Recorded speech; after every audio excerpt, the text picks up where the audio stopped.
जब भगवान जगन्नाथ रोज खाने आते थे खिचड़ी। भक्त कर्माबाई की सच्ची कथा।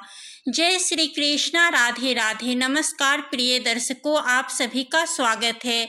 मित्रों, आपने कभी सुना है कि भगवान खुद किसी इंसान के हाथों बनी खिचड़ी खाने रोज उसके घर आते हों, या फिर अगर कोई छोटी सी लड़की भगवान को बिना नहाए खाना परोसे तो क्या भगवान उसका भोग स्वीकार करेंगे? मित्रों, यह कोई कल्पना नहीं बल्कि सनातन इतिहास की एक सच्ची और अद्भुत कथा है। दरअसल यह कहानी है भक्त कर्माबाई और उनके खिचड़ी वाले भोग की, जिसे सुनकर आपका मन भक्ति भाव से भर उठेगा।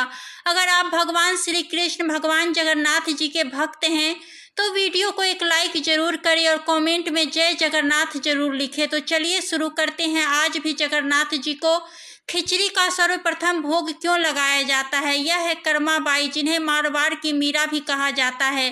कर्माबाई भगवान श्री कृष्ण की एक महान भक्त थी। वे अपने जीवन में प्रतिदिन भगवान कृष्ण को भोग लगाती थी और भगवान खुद उनके हाथ से बनाए हुए भोग को ग्रहण करते थे।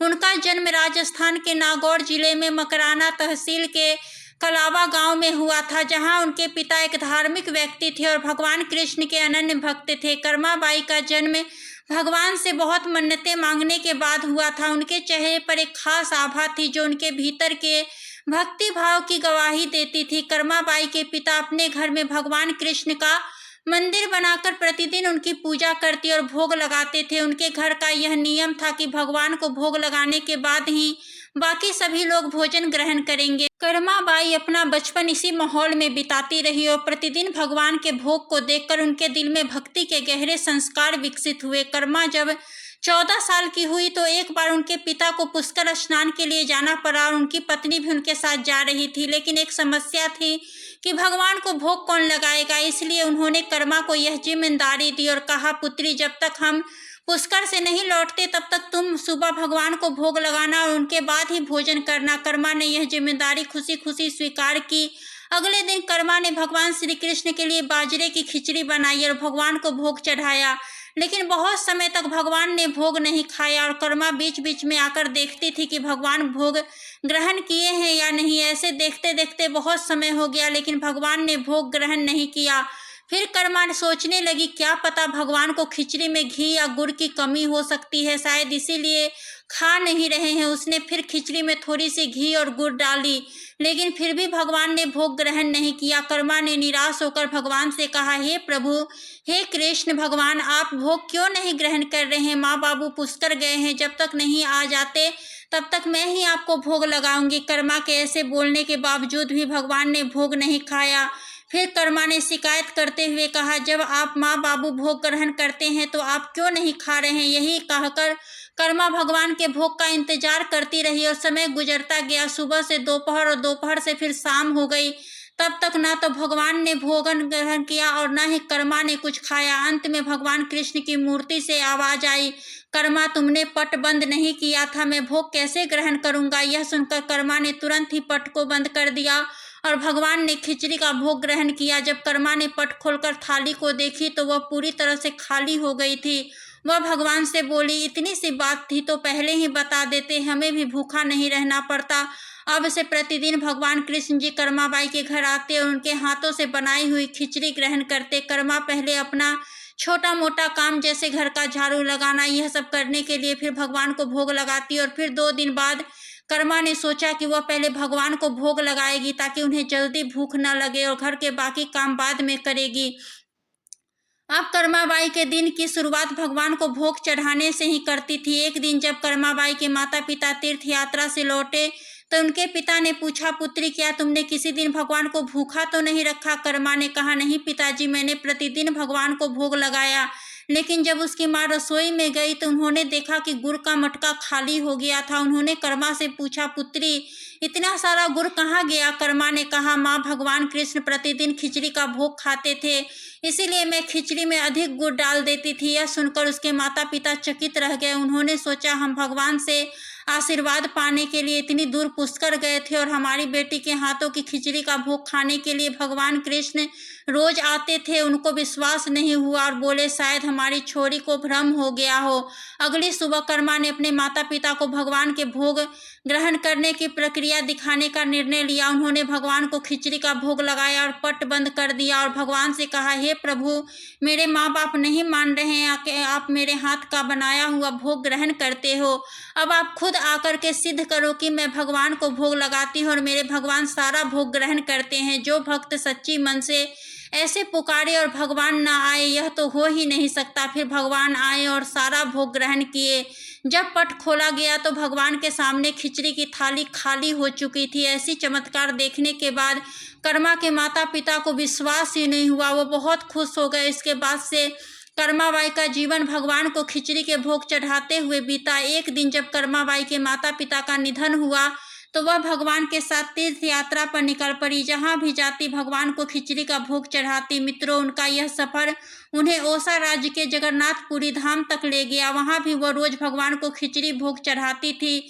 वहाँ एक दिन एक बालक ने पूछा, माता क्या मुझे भी खिचड़ी मिल सकती है? कर्मा ने कहा, हाँ जरूर। बालक ने फिर कहा, अगर मैं रोज आपके पास खिचड़ी खाने के लिए आऊँ तो क्या आप मुझे रोज खिचड़ी खिलाओगे? कर्मा ने मुस्कुराकर कहा, हाँ बेटा, तुम रोज आ जाओगे तो मैं तुम्हें रोज खिचड़ी दूंगी। लेकिन भक्तों, क्या आपको पता है कि यह बालक कोई और नहीं बल्कि स्वयं भगवान जगन्नाथ थे, जो भक्त कर्माबाई के हाथ से बनाई खिचड़ी खाते थे। कई दिनों तक यह सब चलता रहा। लेकिन एक दिन पुजारी दोपहर को धूप में जाते हुए रास्ते में कर्माबाई से मिला और कहा, माता, आपको देखने से लगता है कि आप बहुत बड़े भक्त हो। कहाँ जा रहे हो? कर्मा ने कहा, मैं नहाने जा रही हूँ।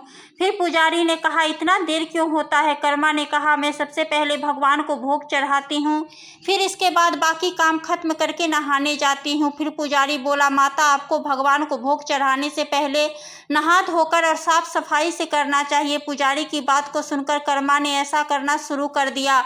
अगले दिन वह देवी कर्मा साधु की आज्ञा का पालन करते हुए साफ सफाई, नहा धोकर भोग बनाने लगी। परंतु अब भोग लगाने में देरी हो जाती और जब तक भोग नहीं लगता तब तक उस बालक को भी भोजन नहीं मिलता। बालक आकर माता से कहता, माता, देर हो रही है, भूख लगी है, भोजन दो। माता कहती, थोड़ा देर रुक जा, मैं भोजन दे रही हूँ। बालक जल्दी जल्दी खाकर भाग जाता। कुछ दिन ऐसे ही बीते, परंतु यह कौन जानता था कि वह बालक स्वयं भगवान जगन्नाथ हैं, जो प्रतिदिन बालक का रूप धारण कर कर्माबाई के हाथों से बनी खिचड़ी खाने जाते थे। इतने दिनों में जब भगवान जगन्नाथ का पट भोग के लिए खुलता तो भगवान के मुख पर खिचड़ी का जूठा लगा होता। वहाँ के पुजारी ने मुस्कुराते हुए मन ही मन कहा, हे प्रभु, आपकी लीला भी अपरंपार है न जाने किस भाग्यवान भक्त के यहाँ आप जाकर प्रतिदिन खिचड़ी खाकर आते हैं। और फिर पूजा अर्चना हुई। दिन बीत गया, रात्रि हुई। रात्रि को पुजारी के स्वप्न में भगवान जगन्नाथ आए और उन्होंने पुजारी से कहा, हे भक्त, तुमने सही पहचाना। मैं अपनी एक अनन्य भक्त कर्माबाई के यहाँ प्रतिदिन उनके हाथ से बनी खिचड़ी खाने जाता हूँ।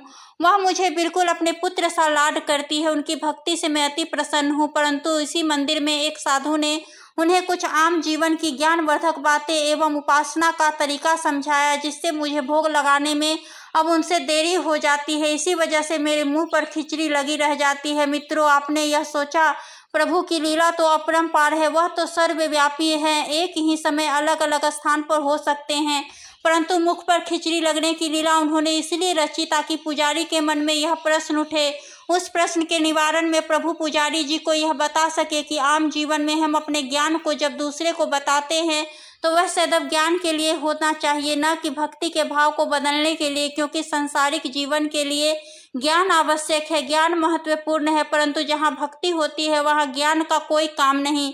भक्ति में भक्त अपने प्रभु के प्रेम में डूबा रहता है। उपासना के कई तरीके हैं जिन्हें भक्त उपासना के उतने ही तरीके जब ईश्वर ने ही उपासना के तरीके पर प्रश्न नहीं उठाया तो किसी और को किसी और की भक्ति पर प्रश्न नहीं उठाना चाहिए। जो महिला प्रभु को बिना नहाए खाना देती है उसका भाव सिर्फ इतना था कि मेरे प्रभु को जल्दी खाना मिल जाए, वह भूखे न रह जाएं, और प्रेम भाव भगवान के लिए हर नियम से ऊपर था। इन बातों को सुनकर पुजारी जी ने साधु को बुलाकर यह सब बात कही। साधु जी को भी अपनी गलती का एहसास हुआ। वह भगवान और भक्त के बीच में आ रहे थे और उन्होंने बिना समय गंवाए माता कर्मा के पास जाकर कहा, हे देवी, आप जैसे प्रभु को पहले भोग लगाती थी वैसे ही लगाइए। मैं आपकी भक्ति नहीं समझ पाया, इसलिए मुझे क्षमा करें। देवी कर्मा ने कहा, ठीक है, मैं कल से फिर उसी समय पर वैसे ही भोग लगाऊंगी। माता कर्मा ने फिर उसी तरीके से भोग लगाना शुरू कर दिया और भगवान के मुख पर खिचड़ी का जूठा अब नहीं लगा रहता। ऐसे ही कई वर्ष बीत गए। एक दिन पुजारी ने देखा भगवान जगन्नाथ की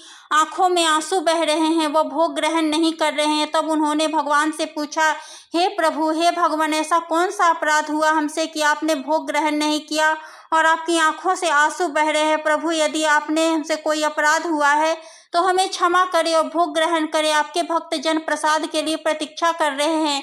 फिर क्या था, भक्त वत्सल प्रभु ने प्रसाद ग्रहण कर लिया। फिर स्वप्न में भगवान बोले, हे पुजारी, आज मेरी माँ कर्माबाई इस लोक को छोड़कर मेरे निज लोक को विदा हो गई है। अब मुझे कौन खिचड़ी बनाकर खिलाएगा, कौन मुझे अपने बेटे की तरह लाड करेगा। अगले दिन पुजारी ने कहा, प्रभु, माँ की कमी तो कोई नहीं पूरी कर सकता, परंतु माता कर्माबाई द्वारा प्रतिदिन आपको लगाया जाने वाला खिचड़ी का यह भोग उन 56 भोगों से सर्वप्रथम पहले दिया जाएगा। यह प्रथा अनंत काल तक चलती रहेगी। इस तरह आज भी जगन्नाथ भगवान को खिचड़ी का भोग सबसे पहले लगाया जाता है। उसी दिन से भगवान जगन्नाथ को भोग में कर्माबाई की खिचड़ी भी चढ़ने लगी।